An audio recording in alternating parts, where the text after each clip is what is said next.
സ്നേഹിതർക്കും ഞങ്ങളുടെ വന്ദനത്തെ അറിയിക്കുകയാണ്.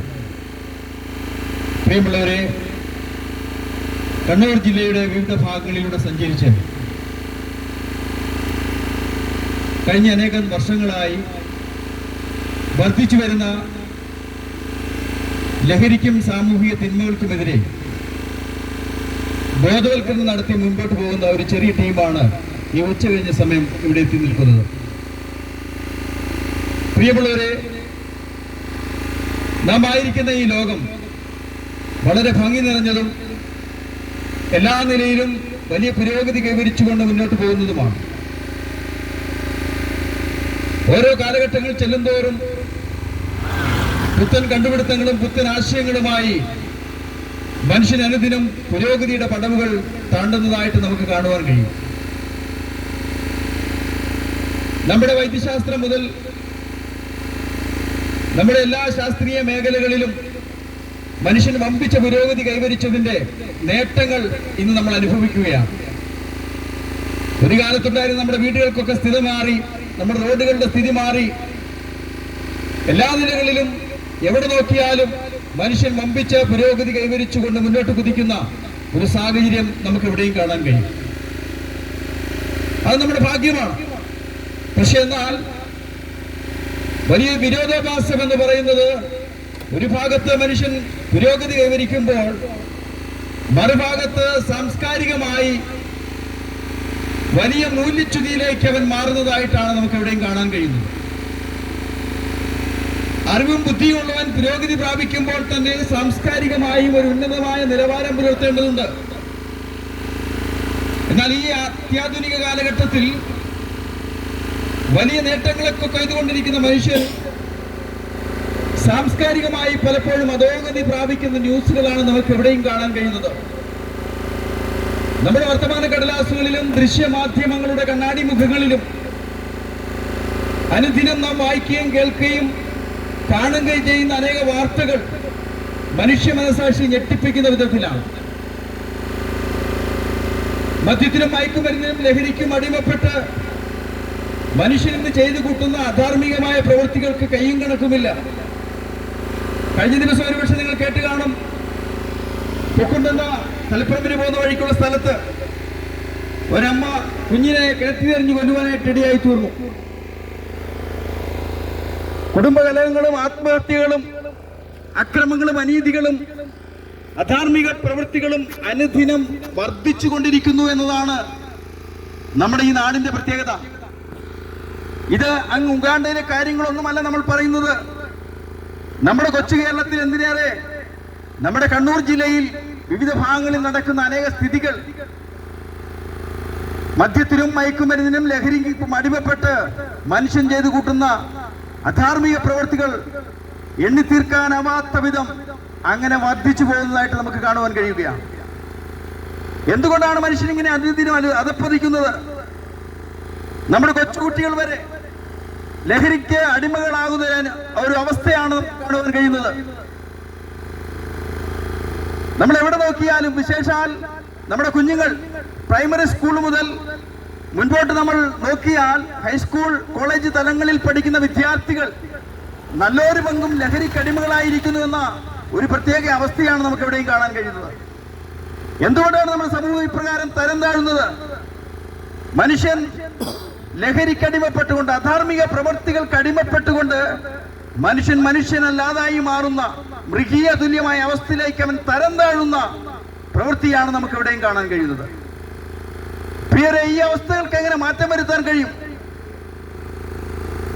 ഒരു കാലത്ത് വൈദേശികർ നമ്മുടെ നാട്ടിൽ കടന്നു വന്ന് ഈ കേരളത്തിന്റെ അങ്ങോളം ഇങ്ങോളം സഞ്ചരിച്ച് ഈ കേരനിരകളുടെ രാജ്യമായ നമ്മുടെ ഈ കൊച്ചു കേരളം എത്രയും പ്രകൃതി മനോഹരമാണ്, ദൈവത്തിന്റെ സ്വന്തം നാടെന്നൊക്കെ അവർ വാഴ്ത്തിപ്പാടിയതാണ്. പക്ഷേ കാലഘട്ടം മാറി, കാലഗതി പുരോഗതിയിലേക്ക് കടന്നു വന്നപ്പോൾ ആധുനിക സൗകര്യങ്ങളോടുകൂടിയ മനുഷ്യന്റെ മോടിയുള്ള ഇന്നത്തെ ജീവിതത്തിൽ നാം ശരിയായി മനസ്സിലാക്കുമ്പോൾ അവൻ മൃഗീയ തുല്യമായി അധപ്പതിക്കുന്നു. ഇതൊരു പിശാചിന്റെ നാടായി മാറുന്ന വലിയ ദുഃഖകരമായ അധോഗതിയാണ് നാം പ്രാപിച്ചുകൊണ്ടിരിക്കുന്നത് എന്ന് നമുക്ക് മനസ്സിലാക്കുവാൻ കഴിയും. മദ്യവും മയക്കുമരുന്നും ലഹരികളും അധാർമിക അക്രമ പ്രവൃത്തികളൊക്കെ മനുഷ്യനെ ഇതേ നിലയിൽ പാപകൈകമായ അവസ്ഥയിലേക്ക് നയിക്കുകയാണ്. എല്ലാ മതങ്ങളും ഒരുപോലെ പറയുന്നു മനുഷ്യൻ പാപിയാണ്.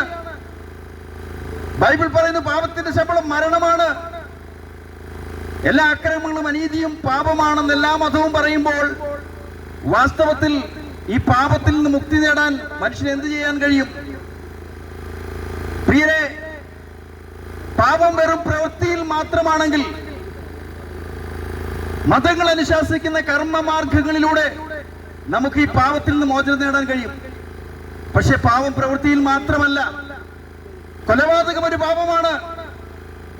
ആ കൊലപാതകം ഒരു വ്യക്തി ചെയ്തു കൂട്ടുന്ന ആ ദുഷ്പ്രവൃത്തി ചെയ്യുന്നതിന് എത്രയോ മുമ്പ് തന്നെ ആ വ്യക്തിയോടുള്ള കോപം ഈ കൊലയാളിയുടെ മനസ്സിൽ കടന്നുകൂടി ഒരു പ്രത്യേക സമയത്ത് സാഹചര്യം ഒത്തുകിട്ടുമ്പോൾ ആ കൊലപാതകത്തിലേക്ക് അവൻ നയിക്കപ്പെടുകയാണെങ്കിൽ, കൊലപാതകത്തിന്റെ മൂലകാരണം കോപമാണെങ്കിൽ, പ്രിയരെ, ഏതു മതമാണ് പഠിപ്പിക്കുന്നത് ഈ കോപത്തിൽ നിന്ന്, ഈ കോപമാവുന്ന പാപത്തിൽ നിന്ന് അവനെ രക്ഷിക്കാൻ? ഏത് മതമാണ് നമുക്ക് നന്മയുടെ വഴി പറഞ്ഞു തരുന്നത്? കോപം മനുഷ്യന്റെ ഹൃദയത്തിന് അകത്തളത്തിലാണെങ്കിൽ, മനുഷ്യന്റെ ഹൃദയത്തിന്റെ അകത്തളത്തിലിരിക്കുന്ന പാപത്തെ കഴുകിക്കളയാൻ ഇവിടുത്തെ ഏത് മതങ്ങൾ ഏത് ഗ്രന്ഥത്തിലാണ് ഇവിടെ അവരുടെ സൂക്തങ്ങൾ അനുശാസിക്കുന്നതെന്ന് നമ്മൾ ചിന്തിച്ചാൽ, ഇവിടെ ഒരു മതങ്ങളും ഹൃദയത്തിന് അകത്തളത്തിലായിരിക്കുന്ന പാപത്തെ കഴുകിക്കളയുവാൻ അവിടെ മുമ്പേ ഒന്നും ഒരു വഴി കാണുന്നില്ല. കള്ളവും കൊള്ളത്തരവും പാപമാണെങ്കിൽ അത് ചെയ്യുന്നതിന് എത്രയോ മുമ്പ് അവന്റെ ഹൃദയത്തിൽ അടിഞ്ഞുകൂടിയിരിക്കുന്ന അത്യാഗ്രഹമാണ് അവൻ ആ പാപത്തിലേക്ക് നയിക്കപ്പെടുന്നത്. ഇന്ന് നമുക്കറിയാം, നമ്മുടെ നാട്ടിൽ പീഡനങ്ങൾ അരങ്ങേറുന്നു. 1 വയസ്സുകാരി മുതൽ 9 വയസ്സുകാരി മുതൽ 90 വയസ്സുകാരി വരെ പീഡിപ്പിക്കുന്ന അവസ്ഥയിലേക്ക് നമ്മുടെ നാട് തരന്നു കഴിയുമ്പോൾ വാസ്തവത്തിൽ മനുഷ്യന്റെ അകത്തളത്തിൽ അണിഞ്ഞുകൂടുന്ന വല്ലാത്ത മോഹമാണ് അവനെ ആ ദുഷ്പ്രവൃത്തിയിലേക്ക് നയിക്കുന്നതെങ്കിൽ, പ്രിയരെ, നമ്മുടെ ഹൃദയത്തിനകത്തളത്തിൽ അടിഞ്ഞുകൂടുന്ന കോപത്തിന്റെയും ഈ അത്യാഗ്രഹത്തിന്റെയും അഥവാ സ്വഭാവത്തിന്റെയും പ്രവൃത്തികൾ നമ്മുടെ ഹൃദയത്തിനകത്തളത്തിലാണെങ്കിൽ അതിനെ കഴുകിക്കളയാൻ കഴിയുന്ന പുണ്യതീർത്ഥം ഏത് മതമാണ് നമ്മളോട് അനുശാസിക്കുന്നത്? എന്നാൽ വിശുദ്ധ ബൈബിൾ നമ്മൾ വായിക്കുമ്പോൾ പാപത്തിന്റെ പരിഹാരത്തിനായി ലോകത്തിൽ കടന്നു വന്ന ഒരു വ്യക്തിയെ നമുക്ക് പരിചയപ്പെടുത്താൻ കഴിയും. വിശുദ്ധ ബൈബിളിൽ യേശു എന്നൊരു വ്യക്തിയെ നമുക്ക് കാണാൻ കഴിയുന്നു. അവനെ പറ്റി വചനം പറയുന്നത് ഇങ്ങനെയാണ്: അവൻ തന്റെ ജനത്തെ അവരുടെ പാപങ്ങളിൽ നിന്ന് രക്ഷിപ്പാനിരിക്കൊണ്ട് നീ അവൻ യേശു എന്ന് പേരിടണം. സകല മാനവരാശിയുടെയും പാപത്തിന്റെ പരിഹാരത്തിനായി അവനെ പാപത്തിൽ ഉദ്ധരിച്ച് അവന് സന്തോഷവും സമാധാനവും അതിലേറെ നിത്യജീവനം നൽകുവാൻ യേശു ക്രിസ്തു മനുഷ്യനായി ഈ ലോകത്തിൽ കടന്നു വരുവാനിടയായി തീർന്നു. പ്രിയരെ, ഞങ്ങൾ പറയട്ടെ, ഇവിടെ ചെയ്യുന്ന സകല മതങ്ങളുടെയും കർമ്മമാർഗങ്ങൾ അത് കലം കമഴ്ത്തി വെച്ചിട്ട് അതിന് മുകളിൽ വെള്ളമൊഴിക്കുന്നത് പോലെയുള്ളൂ. അതൊരിക്കലും ഒരു തുള്ളി പോലും അകത്ത് ശേഖരിക്കപ്പെടുന്നില്ലാത്തതുപോലെ, പ്രിയരെ, മതങ്ങൾ നമ്മോട് വർഷങ്ങളായി പാപമുക്തിയുടെ അനേക വാക്കുകൾ പറയുന്നുണ്ടെങ്കിലും യഥാർത്ഥത്തിൽ നമ്മുടെ മനസ്സിനകത്തളത്തിൽ അടിഞ്ഞുകൂടിയ പാപങ്ങളെ കഴുകിക്കളയാൻ, പാപത്തിൽ നിന്ന് നമ്മെ രക്ഷിക്കാൻ ഈ ലോകത്തിൽ യേശുക്രിസ്തുവിന് മാത്രമേ കഴിയൂ എന്നാണ് ഞങ്ങൾക്ക് പറയാനുള്ളത്. ചില കാര്യങ്ങൾ പറഞ്ഞത് ഞാൻ വ്യക്തമാക്കാം.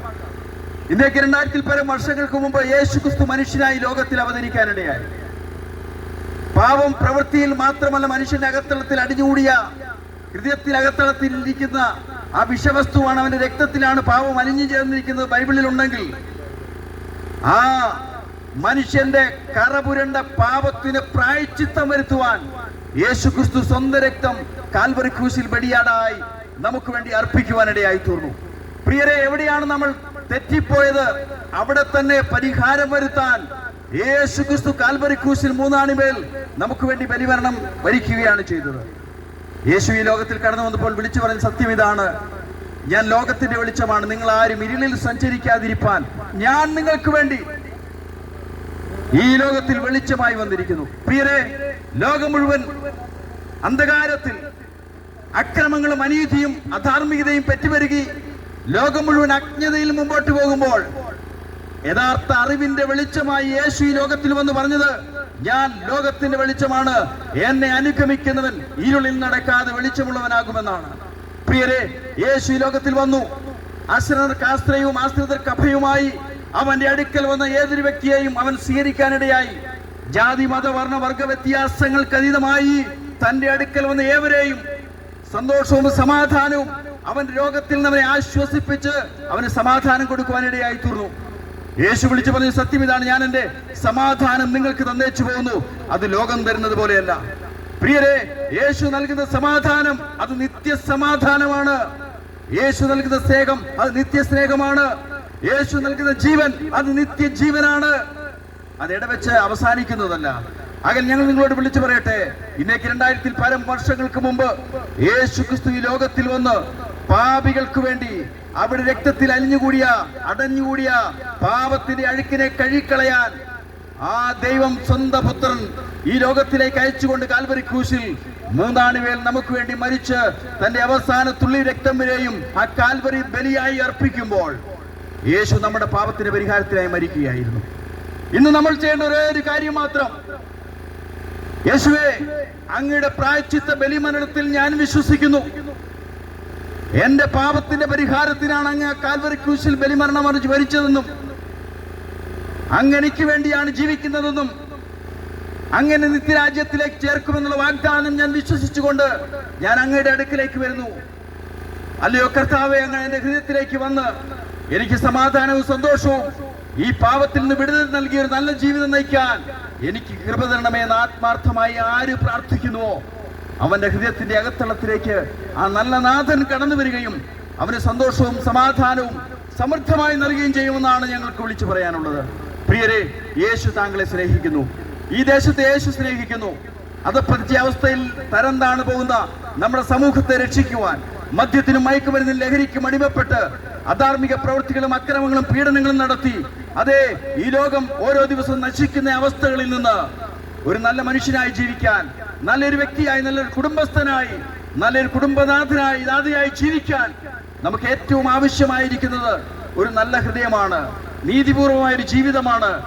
അതിനുവേണ്ടി നമുക്ക് അനുഗമിക്കാൻ കഴിയുന്ന, നാം ഏൽപ്പിച്ചു കൊടുത്ത, നമ്മെ രക്ഷിക്കാൻ കഴിയുന്ന യഥാർത്ഥ ദൈവം യേശുക്രിസ്തു മാത്രമാണെന്ന് ഞങ്ങൾ വിളിച്ചു പറയട്ടെ. ബൈബിൾ ഇങ്ങനെ പറയുന്നു: മറ്റൊരുത്തനിലും രക്ഷയില്ല, നാം രക്ഷിക്കപ്പെടുവാൻ ആകാശത്തിന്റെ കീഴിൽ മനുഷ്യരുടെ ഇടയിൽ യേശു എന്ന നാമമല്ലാതെ മറ്റൊരു നാമവുമില്ല. ആകയാൽ പ്രിയരെ, ഈ യേശുവിനെ നിങ്ങളുടെ ഹൃദയത്തിൽ രക്ഷകനും കർത്താവുമായി സ്വീകരിച്ച് തുടർന്നുള്ള നിങ്ങളുടെ ജീവിതം ധന്യമായി തീരുവാൻ ദൈവമായ കർത്താവ് നിങ്ങളെ ഏവരെയും സഹായിക്കട്ടെ എന്ന് ആത്മാർത്ഥമായി ആശംസിച്ചുകൊണ്ട് എന്റെ വാക്കുകളെ ഞാൻ ഉപസംഹരിക്കുന്നു. നിങ്ങൾക്ക് എല്ലാവർക്കും ദൈവം അനുഗ്രഹം നൽകുമാറാകട്ടെ.